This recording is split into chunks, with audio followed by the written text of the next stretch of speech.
बहन के प्यार का ये त्योहार, कच्चे धागे में बंधता सारा संसार। धागे भले ही कच्चे हो, विश्वास होता पक्का। रक्षाबंधन का त्योहार हर्षोल्लास से मनाता हर घर का बच्चा। नमस्कार दर्शकों, लाइव फोन इन कार्यक्रम नमस्कार एमपी के आज के अंक में आप सभी का बहुत बहुत स्वागत है। और आपका स्वागत करने के लिए मैं यहाँ उपस्थित हूँ पूर्वा राय। जी हाँ, दिन है सोमवार और हम आपके लिए लेकर आए हैं ढेर सारे ज्ञान का भंडार। तो क्यों ना अपने कार्यक्रम की शुरुआत की जाए। भाई 8 बज चुके हैं और लाइव फोन इन कार्यक्रम है 9 बजे तक। हमारी फोन लाइंस खुली हुई हैं, तो फोन लाइंस खुली हुई हैं, साथ ही साथ हम YouTube पर लाइव स्ट्रीमिंग भी हैं। जी हाँ, YouTube पर जाइए, DDMP टाइप कीजिए और देखिए हमारा कार्यक्रम मोबाइल पर कहीं पर भी बैठे बैठे।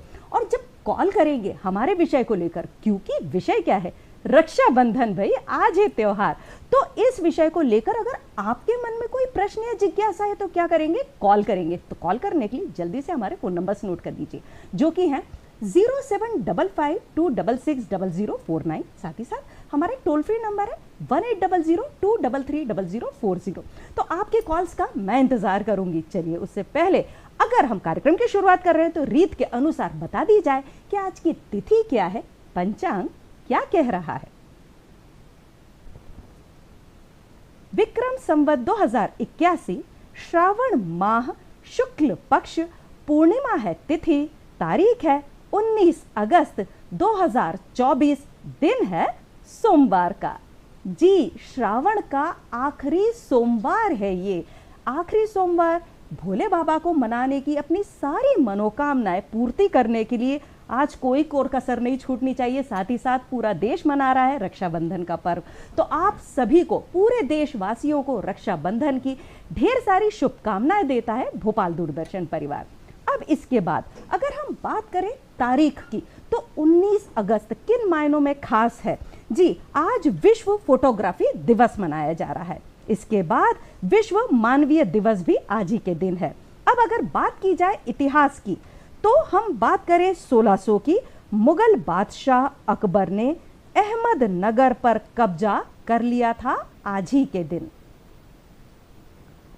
1757 ईस्ट इंडिया कंपनी द्वारा पहला 1 रुपए का सिक्का आज ही के दिन ढाला गया था। ये 1 रुपए का सिक्का है जो सबसे पहले हमारे देश में चलन में आया था। 1839 फोटो तत्व की खोज को लेकर रिपोर्ट पेश होने पर विश्व फोटोग्राफी दिवस की शुरुआत आज ही के दिन हुई थी। चलिए आ जाते हैं 1897 पर।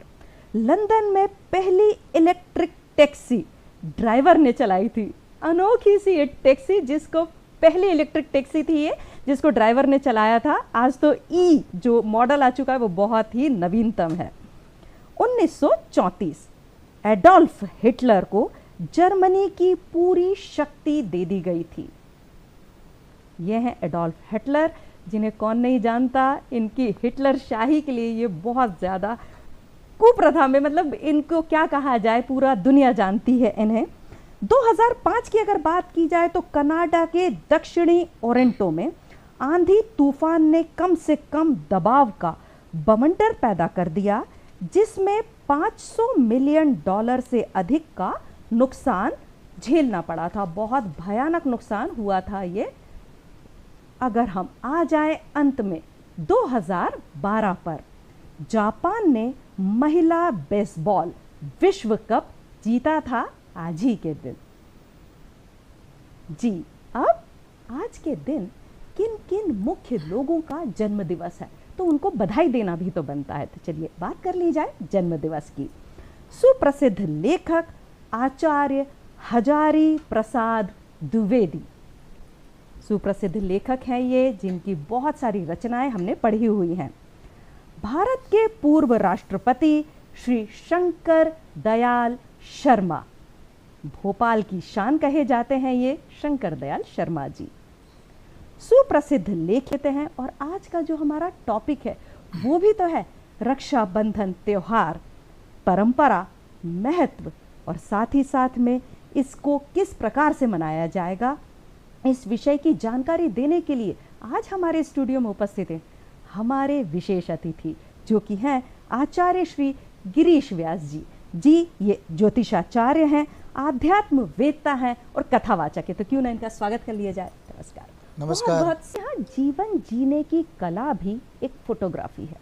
अगर आप अपने जीवन जीने की कला को अच्छी तरीके से एडिट करेंगे तो सारी दुनिया उसे पसंद करेगी, जी लाइक करेगी आपके जीवन जीने की कला को। तो जो अपना अगला जो सब्जेक्ट है वो क्या है? जी हाँ, हमारा अगला सब्जेक्ट है विश्व फोटोग्राफी दिवस। आज मनाया जा रहा है, तो फोटोग्राफी की विधाएं और उसकी चुनौतियां, इस विषय को लेकर डॉक्टर हेमंत मिश्रा जी हमसे जुड़ चुके हैं। सीनियर वाइल्ड लाइफ फोटोग्राफर है, साथ ही साथ ये जर्नलिस्ट भी है। तो जी बहुत बहुत स्वागत आपका। जी वसंत मिश्रा जी। जी अगर मैं इनका परिचय देना चाहूं, अगर हम भारत की बात करें, लद्दाख से लेकर अगर खूबसूरत वादियां लद्दाख की हैं, साथ ही साथ अंडमान तक हम जब जाएं, साथ ही साथ नॉर्थ ईस्ट के दुर्गम क्षेत्रों से अगर हम सौराष्ट्र की सुनहरी रेत तक जाएं, और अगर हमने इसको नहीं समझा तो अपने देश को नहीं जाना। और 14 वर्ष की कम उम्र में जिस बालक ने ये बीड़ा उठा लिया कि पूरा देश ही नहीं, वो जाते हैं अफ्रीका के जंगलों में अनेकों बार और अपना परचम लहराते हैं, तो उनसे मुलाकात करने का आज अवसर हमें मिला हुआ है। तो चलिए जानते हैं इनसे इनकी सफलता की कहानी, इनकी जीवन यात्रा के विषय में। तो सबसे पहले तो डॉक्टर साहब मैं आपसे ये जानना चाहूँगी कि क्यों मनाया जाता है ये फोटोग्राफी दिवस? सबसे पहले तो पूर्वा जी, मैं डॉक्टर वसंत मिश्रा जी। एक्चुअली में 1839 में जी सबसे पहले फोटोग्राफी प्रक्रिया की शुरुआत हुई। हाँ जी। और जिसे डाइक्रोटाइप बोला गया था। और दो उसमें साइंटिस्ट थे हमारे, जोसेफ और लुइस, जिन्होंने पहली बार फोटोग्राफी की इस तत्व की खोज की थी जी। और उसी दिन को पूरे विश्व में वर्ल्ड फोटोग्राफिक डे के लिए मनाया जाता है, और जो हम छायाकारों के लिए बहुत ही महत्वपूर्ण दिन होता है। और आज मैं इस अवसर पर देश और दुनिया के तमाम छायाकारों को बधाई देता हूं, शुभकामनाएं देता हूं इस दिवस की, और साथ ही साथ रक्षाबंधन की शुभकामनाएं देता हूं। जी बहुत बहुत धन्यवाद। आजकल देखा गया है कि विभिन्न तरह की फोटोग्राफियां चल गई हैं, इनकी विधाएं क्या बहुत सारी अलग अलग प्रकार की विधाएं होती है कि सारी विधाएं एक ही होती है और फोटोग्राफी अलग अलग तरीके से होती है? नहीं, फोटोग्राफी एक्चुअली में फोटोग्राफी का बेसिक नॉलेज तो एक ही होता है। हाँ कि आपको कैमरे के बारे में पता होना चाहिए, उसकी टेक्निक के बारे में पता होना चाहिए, और जब आप वो सीख लेते हैं तो फिर आप स्पेशलाइजेशन के लिए जाते हैं या अपने शौक के लिए फोटोग्राफी अपने शौक के हिसाब से करते हैं, जिसमें फोटो जर्नलिज्म आता है, नेचर और वाइल्ड लाइफ फोटोग्राफी आती है, उसके अलावा आप फैशन फोटोग्राफी करते हैं, ट्रैवल फोटोग्राफी करते हैं, पोर्ट्रेट फोटोग्राफी करते हैं। इस तरह की तमाम सारी विधाएं हैं जिनमें आप काम करना पसंद करते हैं, और अपने अपने शौक के हिसाब से, अपने अपने प्रोफेशन के हिसाब से उसको करा जाता है जी। और इनकी सबकी अपनी चुनौतियां होती हैं। हाँ जी, हाँ जी। आजकल तो डॉक्टर साहब देखा गया है ना, सबके हाथ में मोबाइल है और सब फोटोग्राफर बने हुए हैं, और लगता है कि भाई मैं बहुत ही अच्छे फोटो खींच रहा हूं। लेकिन क्या अगर जो हमारा नौजवान है वो ये समझना चाहे कि मुझे इसके अंदर हमारा भविष्य दिख रहा है, तो उसको किस प्रकार से आगे बढ़ाएंगे आप? क्या समझाएंगे कि किस प्रकार से वो अपना भविष्य बना सकता है इस क्षेत्र में? देखिए, आपका शौक क्या है? सबसे पहली चीज़ ये आती है कि आप किस तरह की फोटोग्राफी करना चाहते हैं, और जब आप वो तय कर लेते हैं कि आपको किस तरह की फोटोग्राफी करना है, तो फिर बात आती है कि आपको उसके लिए क्या इक्विपमेंट्स की ज़रूरत है, क्या स्किल की ज़रूरत है, किन किन चीज़ों को ध्यान रखना है। जैसे मैं बात करूँ, जैसे मैं, चूँकि मैंने 40 साल फ़ोटो पत्रकारिता की है, और फिर अब मैं करीब 30-35 साल से वाइल्ड लाइफ फोटोग्राफी कर रहा हूँ। उसके लिए दुनिया के तमाम सारे, हिंदुस्तान के तो सारे जंगल मैंने घूम लिए हैं, और 4 बार अफ्रीका जाने का मौका मिल गया है। तो अलग अलग तरह के चुनौतियाँ होती हैं। फोटो जर्नलिज्म की अगर अपन बात करें तो फोटो जर्नलिज्म में कोई रीटेक नहीं होता जी। जब आप अखबारों की फोटोग्राफी करते हैं या मैगजीन्स के लिए करते हैं या न्यूज़ की फोटोग्राफी करते हैं, तो उसमें जो घट गया वो घट गया। अगर आपने उस मोमेंट को कैच कर लिया तो आप लोगों से आगे निकल जाते हैं। तो ये चीज़, प्लस जो फोटो आप खींच रहे हैं उसमें कहीं ना कहीं न्यूज़ होनी चाहिए, समाचार होना चाहिए, वो दिखना चाहिए। जैसे कहा जाता है कि एक फ़ोटो 5000 शब्दों की अभिव्यक्ति करता है। जी जी जी। और ये ज़रूरी है कि आप उसको समझें और करें। अब उसके लिए आपको इक्विपमेंट्स की भी वैसी ज़रूरत पड़ेगी कि आपको बार बार, अगर कहीं मान लीजिए एक एग्जांपल के लिए मैं बताऊं कि कहीं पर कोई प्रदर्शन चल रहा है और अचानक लाठी चार्ज हो गया और आपने जो लेंस लगाया हुआ है अपने कैमरे में वो बहुत सीमित क्षेत्र को कवर कर रहा है, पर आपको चाहिए बहुत वाइड व्यू। अब अगर वहां आप लेंस चेंज करने लगेंगे, हो सकता है कि आप उस लाठी चार्ज के शिकार हो जाए। तो आपके पास इक्विपमेंट ऐसा होना चाहिए कि आप तुरंत उस चीज़ को करें और अपना काम कर लें, बेहतर फोटोग्राफ खींच लें और जिस संस्थान के लिए आप काम कर रहे हैं उसको एक अच्छी तस्वीर आप दे सकें। ऐसे ही वाइल्ड लाइफ के लिए है। वाइल्ड लाइफ करने जब आप जाते हैं तो जंगल का अपना एक नियम है, उस नियम का आपको पालन करना है और वहाँ पर चूँकि वहाँ आप जानवरों से आप रूबरू हो रहे हैं तो उनकी सुरक्षा का भी ध्यान रखना है, आपको अपनी सुरक्षा का भी ध्यान रखना है। एक डिस्टेंस जो है वो एक निश्चित डिस्टेंस पे आपको फोटोग्राफी करनी है और उसके लिए फिर आपको लेंसेज की ज़रूरत पड़ती है। आप टेली लेंसेज का यूज़ करते हैं जिसमें आप दूर से उस जानवर के अच्छे मूवमेंट्स कैच कर सकें और अच्छी फोटोग्राफी कर सकें। बहुत ही ये चीज़ों को आपको ध्यान में रखना पड़ेगा। कुछ विशेष स्किल्स की भी ज़रूरत पड़ती है क्या, कि अगर मान लीजिए कि कोई बच्चा है जो आगे जाना चाहे तो उसको ये पता हो कि मेरे पास ये स्किल्स पहले हो तब जाके मैं ये काम कर सकता हूं। जैसा मैंने आपको बताया कि आपको पहले फोटोग्राफी की स्किल्स आनी चाहिए, आपको कैमरे के बारे में पता होना चाहिए, फोटोग्राफी की बेसिक्स पता होना चाहिए, लाइट कंडीशंस कैसी हो, कंपोजिशन क्या हो, डेप्थ ऑफ फील्ड क्या हो, ये जो बेसिक चीज़ें हैं फोटोग्राफी की वो आपको पता होना चाहिए, उसको आपको अच्छे गुरु से सीखना चाहिए और फिर आपको उसके बाद आपके पास जो आप काम करना चाह रहे हैं उसके लिए वो इक्विपमेंट होना चाहिए और फिर आप बेहतर काम कर सकते हैं। हमारे कॉलर जुड़ चुके हैं, विवेक जी दिल्ली से, स्वागत है आपका, पूछिए आप अपना प्रश्न। हेलो जी विवेक जी, पूछिए आप अपना प्रश्न।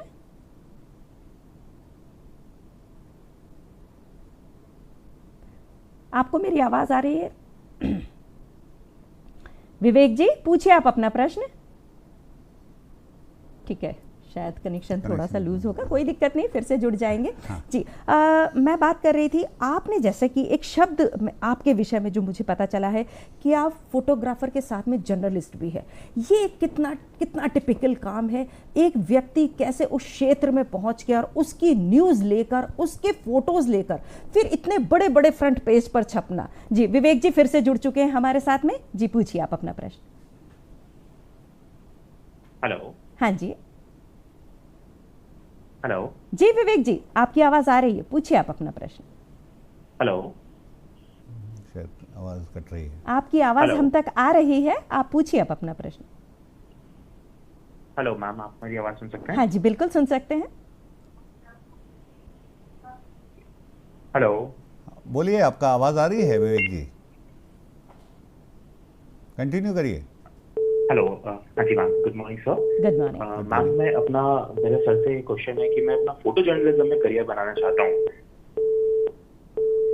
जी, वो ये चाह रहे हैं कि शायद वो फोटो जर्नलिज्म में अपना करियर बनाना चाह रहे हैं। तो जैसा मैंने आपको बताया, अभी भी जैसा मैंने बताया कि फोटो जर्नलिज्म में जब आप काम करते हैं तो फोटो जर्नलिज्म इतना वास्ट फील्ड है कि इसमें आप हर तरह की फोटोग्राफी करते हैं। हाँ जी। इसमें आप वाइल्ड लाइफ भी करते हैं जब आप जंगल के लिए न्यूज़ बनाने जाते हैं, आप पोर्ट्रेट भी करते हैं जब बहुत बड़े लोगों के साथ आपका इंटरव्यूज़ करने जाते हैं तो उनके पोर्ट्रेट भी करते हैं। इसमें आप नेचर भी करते हैं, जब आप कहीं जाते हैं नेचर और वाइल्ड लाइफ की फोटोग्राफी भी करते हैं। इसमें आप ट्रैवल भी करते हैं। तो फोटो जर्नलिज्म में ये तमाम सारी विधाएं फोटोग्राफी की आ जाती है और इनके लिए फिर आपको इक्विपमेंट्स उस तरह के होना चाहिए। आप करिए।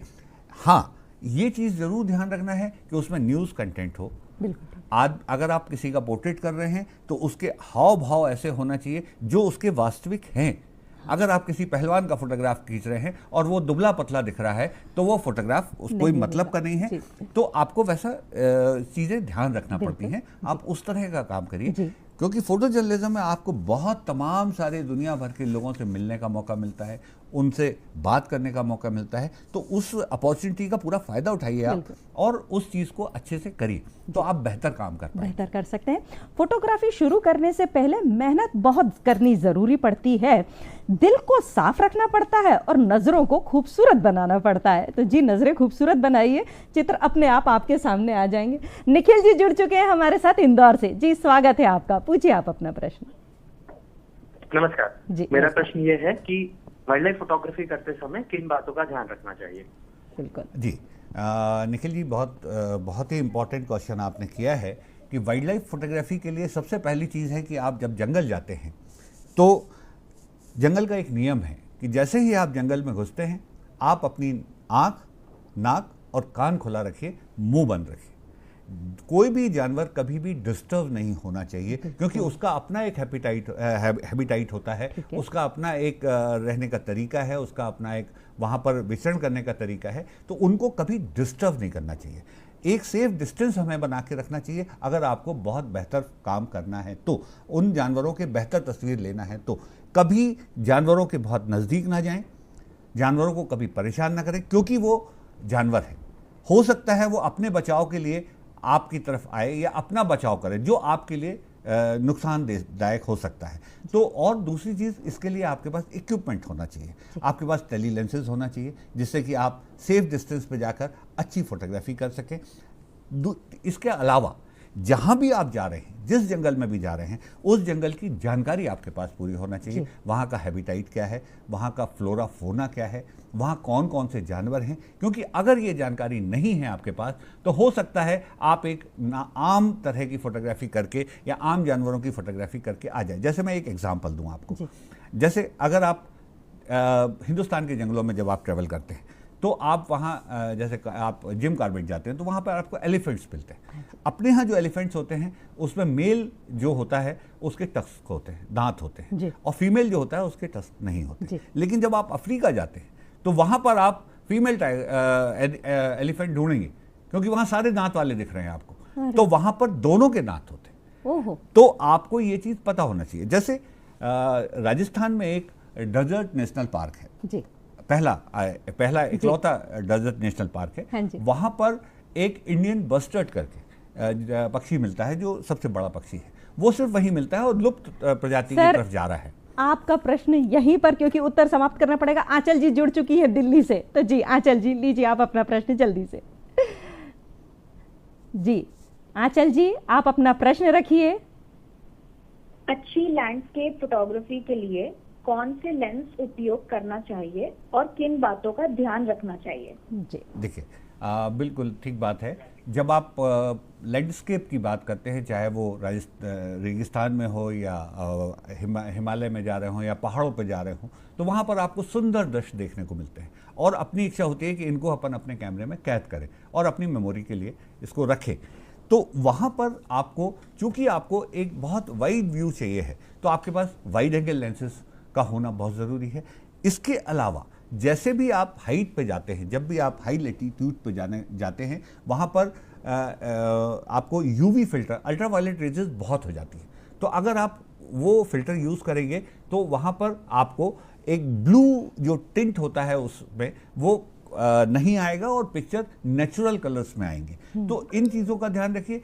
एक चीज़ और है कि जब आप, अब तो डिजिटल कैमराज आ गए हैं, पर इसमें भी जब आप बहुत हाई लैटिट्यूड पर जाते हैं जहाँ पर ठंड बहुत होती है, तो ये ध्यान रखिए कि आप एक्स्ट्रा बैटरीज लेके जाइए, क्योंकि बैटरी सीज हो जाती है वहाँ पर। तो ये बहुत ध्यान रखने वाली बात है। ये छोटी छोटी सी चीज़ें हैं जिनको अगर आप करते हैं तो आप बहुत सुंदर और अच्छी तस्वीरें आप खींच सकते हैं। कोशिश ये रहे कि जब आप लैंडस्केप कर रहे हैं तो जो आपका सामने का दृश्य है उसके बीच में कोई ऑब्स्ट्रक्शन नहीं आना चाहिए, या कोई वायर हो या कुछ हो। उसके लिए आपको लेंसेज की ज़रूरत है जिसमें आप उससे आगे जाके अपने उस पूरे दृश्य को अच्छे से कैप्चर कर सकें। जी बहुत ही अच्छे से आपने समझाया और मुझे लगता है आंचल जी को अपने सवाल का जो संपूर्ण जवाब मिल चुका होगा।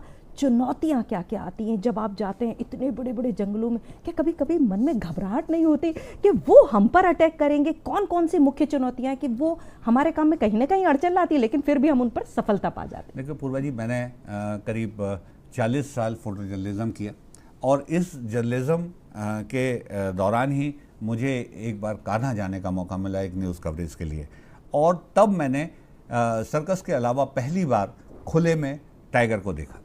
और वो भी रात को 9 बजे मोटरसाइकिल पे। हाँ जी। और हार्डली 2.5 फीट की डिस्टेंस से मैंने उस टाइगर को देखा था जी। और वो पहला अनुभव था मेरा, डर के साथ में एक रोमांच था उसको देखने का।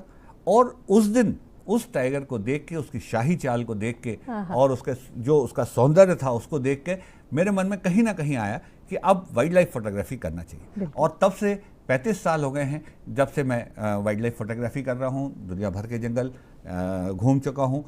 पर जैसा मैंने बार बार मैं कह रहा हूँ कि वाइल्ड लाइफ फोटोग्राफी अगर आपको करना है तो आप जंगल के नियमों को आपको मानना होगा, जंगल के नियमों को आपको समझना होगा, उनको अपने जीवन में उतारना होगा, तब आप वाइल्ड लाइफ फोटोग्राफी कर सकते हैं। क्योंकि वो जानवर है और कोई भी जानवर कभी आप पर अटैक नहीं करता है, चाहे वो चींटी हो बिल्कुल और चाहे वो शेर हो जी।